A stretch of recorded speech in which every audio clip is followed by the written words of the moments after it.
Hi friends, welcome back to my channel.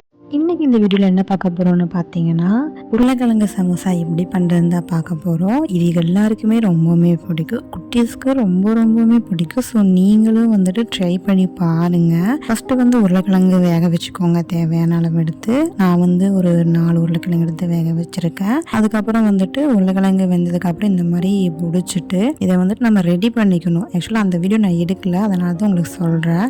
தாளிச்சு உருளைக்கிழங்கு இந்த மாதிரி ரெடி பண்ணி வச்சுக்கோங்க. தேவையான பொருட்கள் என்னென்னு லிஸ்ட்டு கொடுத்துருக்கேன், அதை பார்த்து ரெடி பண்ணிக்கோங்க. நெக்ஸ்ட் மாவு இந்த மாதிரி பிணைஞ்சு வச்சுக்கோங்க. மைதா மாவு வேணும்னா சேர்த்திக்கோங்க. நான் ஃபுல்லாக கோதுமை மாவு மட்டும்தான் சேர்த்திருக்கேன். மாவு பிணைஞ்சதுக்கப்புறம் கொஞ்ச நேரம் கழிச்சு நம்ம அந்த உருளைக்கிழங்கெல்லாம் ரெடி பண்ணிவிட்டு அதுக்கப்புறம் மாவை உருண்டை பிடிச்சிக்கலாம். உருண்டை பிடிச்சிட்டு மாவை பரப்பிடுங்க. மாவை பரப்பிட்டு இந்த மாதிரி வச்சுட்டு 2ஆக கட் பண்ணிக்கோங்க.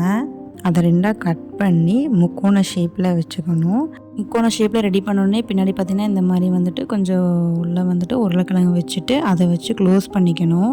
ஆயில் வச்சு க்ளோஸ் பண்ணுங்கள், இல்லைன்னா மைதா மாவு பேஸ்ட் வச்சு கூட க்ளோஸ் பண்ணிக்கலாம். க்ளோஸ் பண்ணிவிட்டு எண்ணெயில் போட்டு பொரிச்சு எடுத்துக்கலாம். ரொம்பவுமே பார்த்திங்கன்னா டேஸ்ட்டாக இருந்துச்சு, குழந்தைங்களுக்கு ரொம்பவுமே பிடிக்கும். ஸோ ஸ்நாக்ஸ் எல்லாம் வெளியே வாங்கி தராமல் இந்த மாதிரி வீட்டில் செஞ்சு கொடுங்க, முடிஞ்ச அளவுக்கு ரொம்பவுமே நல்லது. இந்த வீடியோ உங்களுக்கு பிடிச்சிருந்தா மறக்காமல் நம்ம சேனலை லைக் பண்ணுங்கள், ஷேர் பண்ணுங்கள், சப்ஸ்கிரைப் பண்ணிக்கோங்க, அண்ட் பெல் ஐக்கானை கிளிக் பண்ணிக்கோங்க. தேங்க்ஸ் ஃபார் வாட்சிங்.